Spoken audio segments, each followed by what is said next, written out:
សំភ័រស្រទន់មានលក្ខណៈ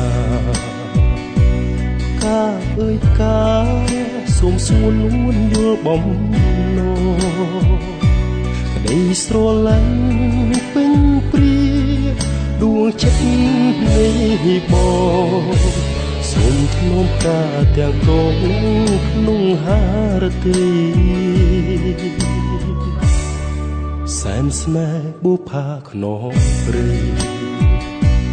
កាមានន័យរូបឆោមលូមពណ៌បរិសុទ្ធដោយកំរក្រនឹងបានប្រានជួបស្នេហ៍ប្រាកដនោមតែកាមួយគត់មិនបោះបង់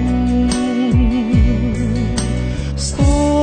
មចែកចេញយកកាដាក់ក្នុងធូមីធ្វើជាម្ចាស់ដួងចិត្តនៃបងថ្លៃគុំព្រួយរៀបមានសន្សារបេះដូងធ្នមនួនអងរៀងរហូតអើយ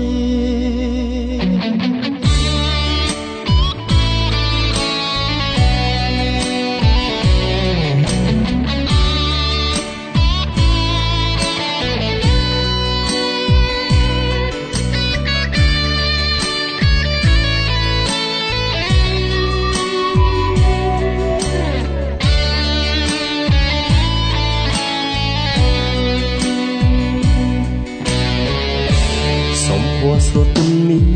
លក្ខណៈកាអើយផ្កាសូមសួរនួនយល់បំណងក្តីស្រឡាញ់ពេញព្រាដួងចិត្តនៃបងសូមធ្នមកាទាំងកងលាក់ក្នុងហារទីសែនស្នេហ៍បុប្ផាខ្នងព្រៃកាមានន័យរូបឆោមលូមពណ៌បរិសុទ្ធដោយកំរក្រនឹងបានប្រានជួបស្នេហ៍ប្រាកដនោមតែផ្កាមួយគត់មិនបោះបង់សូមចែកចេញយកកាដាក់ក្នុងធូមីធ្វើជាម្ចាស់ដួងចិត្តនៃ